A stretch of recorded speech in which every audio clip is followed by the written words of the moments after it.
Hello and welcome to FPL Mate, your best mate for fantasy Premier League content for the 2021-22 season. My name is Dan and welcome to the first of two videos today. Yes, because we've got such a tight schedule for Gameweek 15, we're going to be doing two videos today.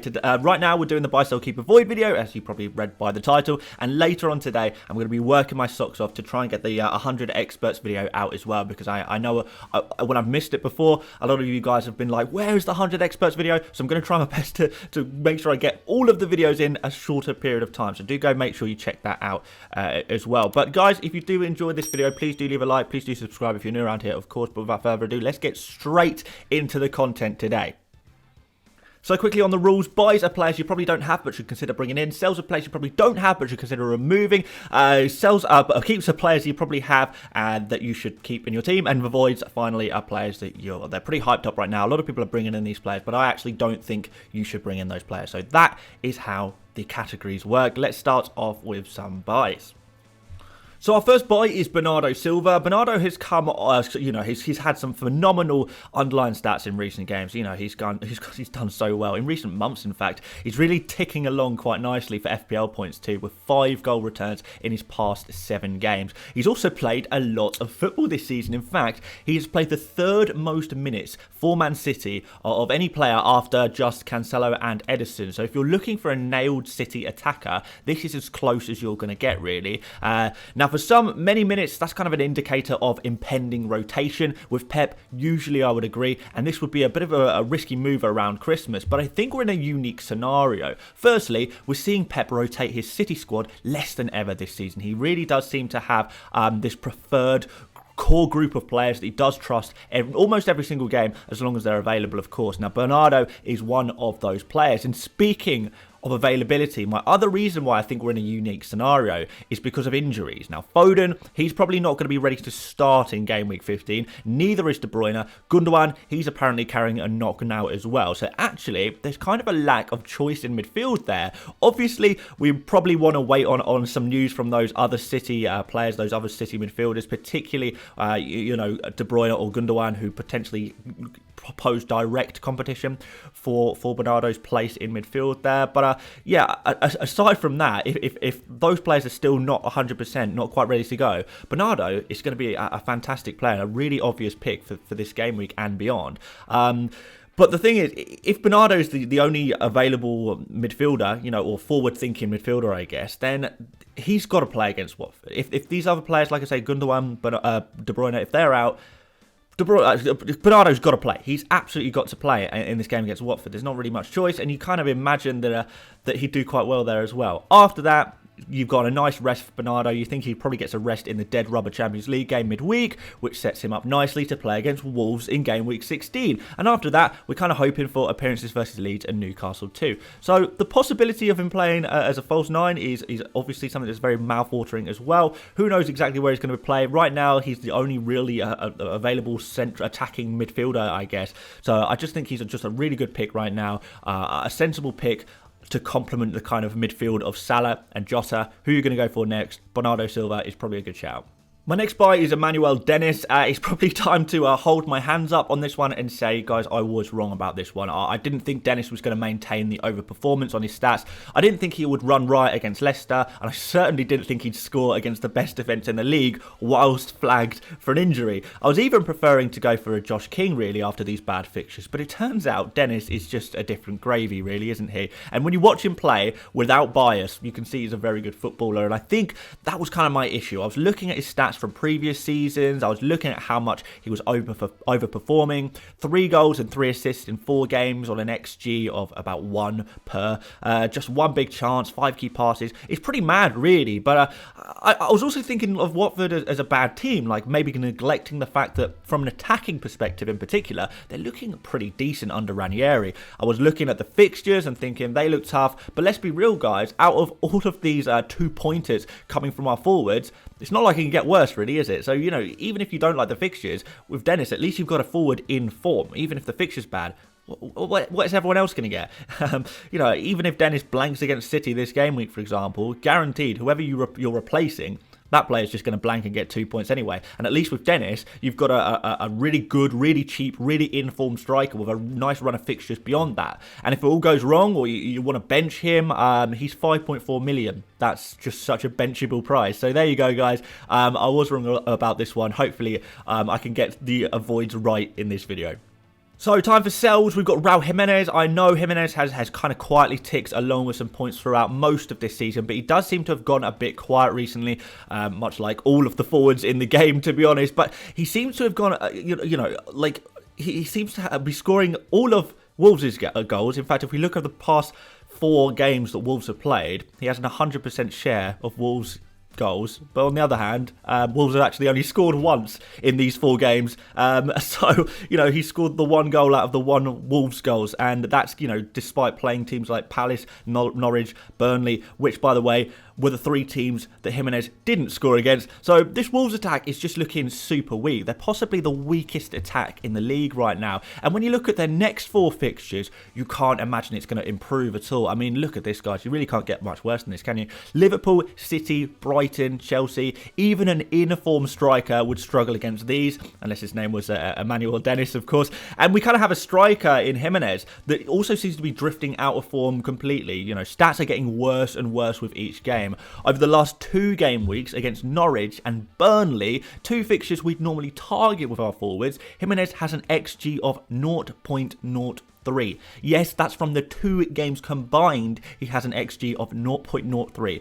That's pretty mad, really. So, honestly, it's not looking too good for Wolves attackers in general. You can kind of extend this to Hwang Hee-chan as well, of course. Maybe you look at all of the players, the defenders as well, maybe with these fixtures. It's not looking good on the fixture side of things at all. And the player himself does seem to be going out of form too. Now, you can have, considering you can have Dennis for 5.4 million, there's really no reason to keep Jimenez at 7.8 million. My next sell, rather controversially, is Tino Livramento, an absolute legend of the early season so far in FPL, but I do think it is time to let go. We've kind of seen Livramento go from 4 million bench fodder all the way to a 4.6 million, almost essential pick in FPL, right? And now he's dropped back down to 4.5 million after grabbing just a measly 2 points in 3 games. That's not good, really, is it, guys? And it's not just the points. Southampton's defensive performances, they've kind of taken a bit of a downward turn as well. And it's not just the defence, it's the attacking form of the player. So earlier on in the season, Livramento looked like he had a bit of an attacking directness about him, I guess. He grabbed an assist against Chelsea, a goal against Burnley. Things were looking pretty good, and the underlying stats were okay as well. Particularly at his price, they look really good, right? He was taking occasional shots, creating chances nearly every game, but that is totally gone now. You can probably see on screen already, guys, but in the past 5 games, and bear in mind, he's played 90 minutes in each of these games, Livramento has taken 0 shots. He has made just 1 key pass, 0.04 expected goals, and 0.07 expected assists. You really can't get much worse than this, can you? So his attacking performance is poor. His team's defensive performances have, they've been worse as well. Fixtures, they don't look great in general, and you have to wonder at what point are you actually going to play Livramento at the moment? When is the right time to put him in your starting 11? And if the answer is never, or rarely, if you look through the fixtures that he's got coming up, it might actually be time to cash in on him. You can get a decent amount of money, by trading him in. You can upgrade him to a more expensive defender, or you can trade him straight across to Lamptey, who's looking much better from an offensive point of view. You've got options here that can really improve your squad. So, if you've got to sacrifice a defender, I think Livramento is a very good option to do that. On to some keeps, we've got Conor Gallagher.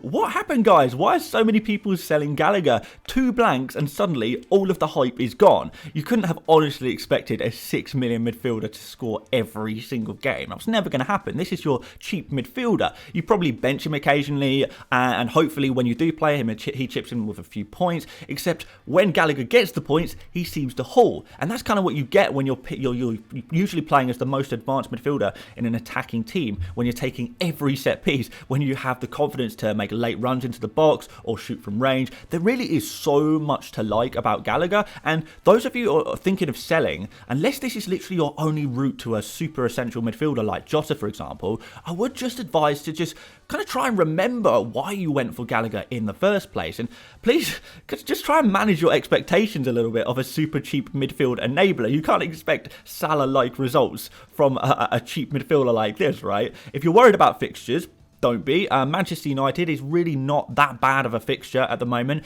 Everton at home after that. I know the official FPL website like to list this as a grey fixture, but it's possibly the greenest fixture you can imagine. This is an amazing fixture for Gallagher. Like, Everton are conceding so many goals. And then we have Southampton and Watford. So, great player, cheap player, not really any players better than him around the same price or cheaper than him, unless you want to go up to those mid-price midfielders. Good fixtures. What is the point in selling him? Don't. Keep him. Also, keep Michail Antonio. Let's open up this conversation again, because why not? The most sold player this game week by a country mile so far. I'm guessing that after a 5th consecutive blank and a frustrating 1-pointer after the yellow card, you guys want to talk about Antonio. He even had a goal disallowed for VAR, that would have supposedly been awarded to him if he weren't offside. Not that he knew much about it, just proper weird. But the fact is that Antonio's underlying stats are just dreadful. 0.3 XG in 5 games, 0 big goal scoring chances. Not really doing too much in terms of creativity.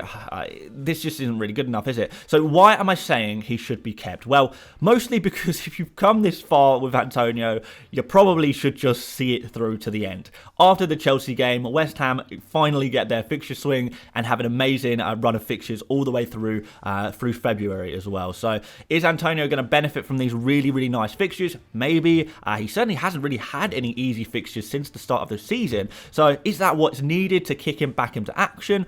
Maybe. If I'm honest, if I could own just one West Ham player right now, it would be Bowen, not Antonio, but that's not so easy to do. There is also, the issue of who to transfer for Antonio to. There's no player in good form with good fixtures to go for, especially around this price. The only one I can think of maybe is going for maybe an Ollie Watkins, though that kind of seems a little bit risky. Even his underlying stats aren't great, even though he has been scoring. Emmanuel Dennis is obviously the big one, but it may mess up your price points a little bit and make it very difficult to get back to these mid-price or slightly expensive forwards. I don't know. So it's arguably 1 week too early to go for Dennis as well. So not 100% convinced by the move of Antonio to Dennis, to be honest. So once again, I'm personally at a bit of a loss with Antonio. I feel like whoever I change him to will be another 2-point bandit. And with the points being scored by defenders and midfielders, I may as well focus my attention on those players. So it's a keep, not because he's a good option, but because there's not really much choice out there, and when in doubt, usually the answer is to do nothing in terms of FPL, because we do want our transfer moves to always be improving our teams, and I don't know if we can do that right now with the lack of forward options. Finally, some avoids. We'll start off with Raphinha, who is one of the most popular transfers in this week. And it looks like maybe a transfer for people who focus more on points than performances, more on past points than future points potential. Now, as always, when talking about Raphinha, I do like to make sure I put this as a kind of disclaimer. I don't want to play down Raphinha's ability. Long-term viewers, you guys will know that I'm a huge Raphinha fan. But Raphinha against Crystal Palace scored a kind of a slightly soft, maybe some people would say that, maybe it was a penalty, but it was a 95th minute penalty, despite being at the 4th choice penalty taker at the club as well. If you think that's going to happen every game, I think you're seriously mistaken. And outside of that, yes, he's played well in football terms, but in FPL terms, his non-penalty XG was nothing.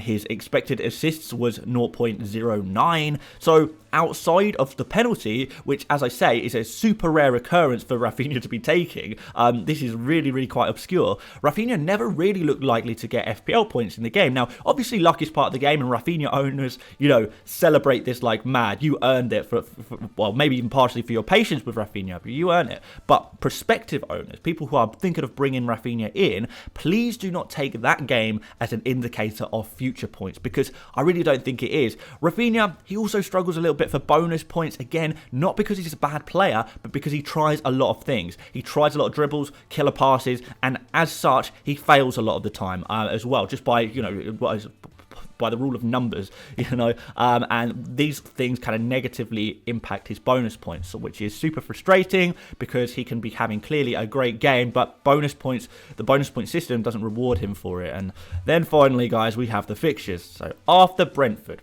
Because remember, we've got to think long term. We can't just think about one fixture. After Brentford, Raphinha plays Chelsea away, City away, Arsenal at home, and then Liverpool away. So in the next 5 games, he plays the 3 hardest away games he will play all season. The hardest games, right? So even if you're targeting Brentford, that kind of seems like a super short-sighted move. And that's kind of assuming Leeds improve on their poor attacking output too, because they've not been great in attack. So whilst I would definitely be keeping Raphinha if I had him, there is just no way now is the time to buy. And my final avoid is Jamie Vardy. So after Brendan Rodgers' comments basically saying Vardy is too old to play twice in a week, him playing 90 minutes in midweek is a very, very bad sign. I know I kind of said this on Twitter before the Southampton game, but I do fully expect Vardy to be rested versus Villa. And even if you think he will start, surely the chances of him being rested are pretty high. You know, they're reasonably high, right? At least high enough that it's not worth the risk of buying him right now. If he is rested against Villa, however, this is kind of amazing, you know, going a little bit further into the future. So from there, assuming he's also rested for that crucial Europa League game away to Napoli, he's all good for Newcastle. However, again, you can see him playing in the Europa League game, which maybe puts him in doubt for Newcastle again in Gameweek 16. This all stems back to Rodgers' very clear comments that Vardy can't play 2 games in a week, certainly not every week, and Leicester have a lot of fixtures in a short period of time. Vardy is going to be rested at some point, and we don't know when. A bit of a ticking time bomb in a way. So is he really worth the risk? In my opinion, no. If you're going to go for a premium forward, we probably want to be going for a Kane or a Ronaldo. Kane and Ronaldo both have great fixtures. They're captainable players, and both have, you know, they're both kind of crucial to their teams as well. You could possibly say that Ronaldo will get the occasional rest, and maybe we need to see what the situation is with the new manager, but the fixtures there are very mouth-watering indeed, and I'd still put him above Vardy in terms of desirable premium forwards. So there we go, guys. I would be avoiding Vardy this week. So in summary, Jota, he's still target number 1, but I imagine most of you guys already have him. So if so, Bernardo, he is the next midfielder to get, and he's a slightly more sensible option than a Maddison or a Bowen. Wolves players, they're firmly on the chopping block with their awful fixture swing, so you might want to get rid of them. And Livramento, he'd be a good player to sacrifice if you're looking to add a new defender to your lineup. Gallagher's a keep. Antonio's like a whatever, but Raphinha, I do feel quite strongly this is probably an avoid here, especially if you're thinking a slightly longer term. Even if you think he's going to perform against Brentford over the course of the next 5 game weeks, I really can't see him getting too many points. So there you go, guys. That is the end of the video. If you did enjoy what you saw today, please do leave a like and please do subscribe as well. Massively appreciated. Don't forget, guys, that I've got my 100 experts video coming out later on today, or, you know, it might already be out by the time you're watching this video. We'll have the team selection video on Friday as well, and that will conclude the week's content. Of course, we'll do a deadline stream as well, as we always do, but there we go. So yeah, jam-packed, lots of videos. Make sure you check them all out ahead of Game Week 15. Hopefully they're really going to help you guys out. But yeah, aside from that, thank you so much for watching, and I will see you later, mates. Bye-bye.